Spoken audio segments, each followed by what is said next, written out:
Assalamu alaikum. Mon nom est Mohammad Nasrallah et je suis médecin.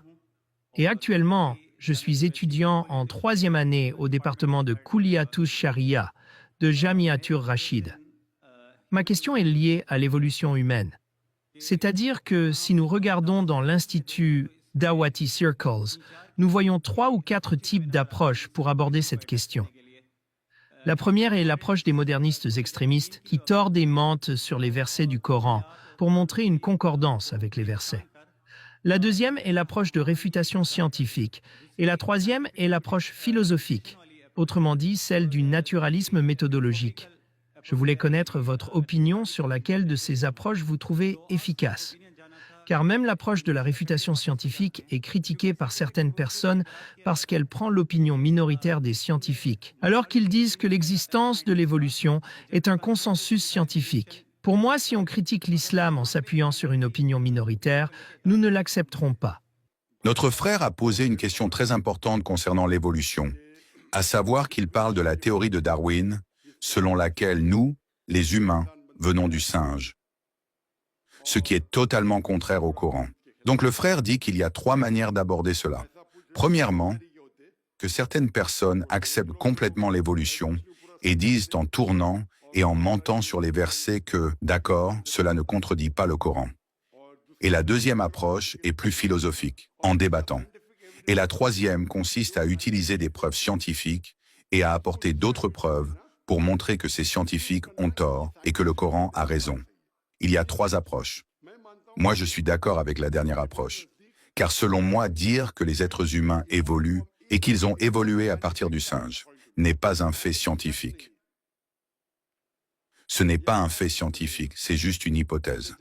Je sais que, dans le passé, il y avait peu de scientifiques et qu'à cette époque, beaucoup de ces scientifiques croyaient en Darwin. Puis petit à petit, il y en a eu moins et cela varie sans cesse. Et même aujourd'hui, au début, quand vous parliez en tête-à-tête avec une personne, la plupart n'étaient pas d'accord. Et je parle seulement de quelques années en arrière. Cependant, aujourd'hui, si vous faites un sondage comme celui que j'ai réalisé récemment, vous verrez que les personnes qui pensent que la théorie de Darwin est correcte et qu'elle ne contredit pas le Coran commencent par affirmer cela. Mais petit à petit finissent par dire qu'elles ont quand même un problème avec l'idée que nous descendons du singe. C'est précisément ce point que nous discutons. Ces personnes passent des heures à soutenir la validité de la théorie de Darwin, puis concluent que tout est correct, sauf le point sous lequel nous descendons du singe. Et ce sont des amis à moi, et même certains sont des prêcheurs. Et je leur dis, dites-le dès le début. Commencez votre discours en affirmant que nous ne venons pas des singes, puis soutenez selon vous ce qui est bon ou non dans la théorie de Darwin. Il y a en effet certains éléments corrects dans la théorie de Darwin. Par exemple, le fait que chaque être vivant est constitué d'eau, comme mentionné dans le Coran. Et de l'eau, nous avons fait toutes choses vivantes. Ne réfléchiront-ils donc pas? Ce principe que je refuse est que nous descendons des singes, et c'est là où je ne suis pas d'accord. Je ne crois pas que nous descendions des singes, car cela contredit fondamentalement le Coran. Car Adam, alayhi salam, était le premier être humain. Il n'y avait pas de prédécesseur singe comme certains le prétendent. Cela relève plus de la philosophie que de la réalité. Le Coran est là, les hadiths sont là. Dire aujourd'hui que la théorie de Darwin est correcte à 100% est faux. Faites des recherches, même aux États-Unis, moins de 25% des gens y adhèrent totalement. Que 25%, et même si seulement 10% y croyaient, je ne quitterai jamais le glorieux Coran. Et même si 100% y croyaient, je ne quitterai jamais le Coran. Donc ces 25% disent « Non, docteur, vous êtes arriéré. Mais mon frère, je suis médecin, toi, tu es ingénieur. Ça, c'est mon domaine. » Ensuite, il me dit « Je suis ingénieur et je te le dis quand même. » Et me fait de grands discours.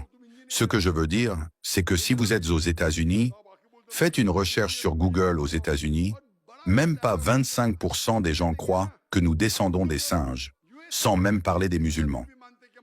Et dans leurs conférences, ils disent « Ne vous énervez pas les musulmans, mais nous devrions accepter la théorie de Darwin, car la théorie de Darwin est correcte. Ces autres prêcheurs musulmans vous trompent, bla bla bla. » Aujourd'hui, le monde a progressé. Ils mentent, montrez les statistiques complètes au monde entier. Beaucoup de gens me demandent « Zakir Naik, qu'a répondu ce cher? Quelle est sa réponse ?» Je leur dis « Elle est fausse, je ne suis pas d'accord. » Ils diront alors que certains prêcheurs sont dans l'erreur et que le docteur Zakir Naik est lui aussi dans l'erreur, sans pour autant avoir faux dans tout. Selon moi, nous devrions interpréter les versets du Coran tels quels et assumer le fait que ne descendons pas des singes. Ce n'est pas encore un fait établi. Oui, il y a des variations, mais la théorie selon laquelle nous descendons des singes n'est pas prouvée. Le Big Bang, par contre, est un fait établi, même si la manière dont il s'est produit reste sujette à débat. Le verset du Coran, dans la sourate Al-Anbiya, verset numéro 30, dit que l'univers était une seule entité avant d'être séparé. Jusqu'à présent, c'est 100% conforme à ce que dit la science sur le Big Bang. En ce qui concerne le Big Bang, combien de milliards d'années se sont écoulées? Parce que dans le Coran, il n'est pas écrit combien de milliards d'années Adam alayhi salam a vécu sur Terre. Alors que dans la Bible, il est dit qu'Adam a vécu il y a un peu moins de 6000 ans. Il y a donc un problème. Nous avons déjà trouvé des fossiles datant de millions d'années, ce qui contredit complètement la Bible. La théorie de Darwin, si vous regardez les fossiles, remonte à des millions d'années. Dans le Coran, aucune date n'est écrite. Donc ce qui est dans la Bible, certaines choses correspondent, d'autres non. Et il est dit dans un hadith, « Transmettez de ma part, ne serait-ce qu'un verset. » Et s'il y a des enseignements dans les livres des chrétiens et des juifs qui ne contredisent pas le Coran, alors nous pouvons les utiliser. S'ils ne contredisent pas, nous avons cette permission. Mais sachez que la Bible n'est pas l'Injil originel. La Bible a été modifiée par l'homme, donc il faut faire attention. Ainsi, pour ce qui est de ce qui se trouve dans la Bible et qui correspond au Coran, nous n'avons aucune objection à le considérer comme étant la parole d'Allah. Mais ce qui contredit le Coran, nous ne l'accepterons jamais. Ce qui ne contredit pas peut être vrai ou faux, c'est la règle. Concernant la théorie de Darwin, nous avons une approche scientifique.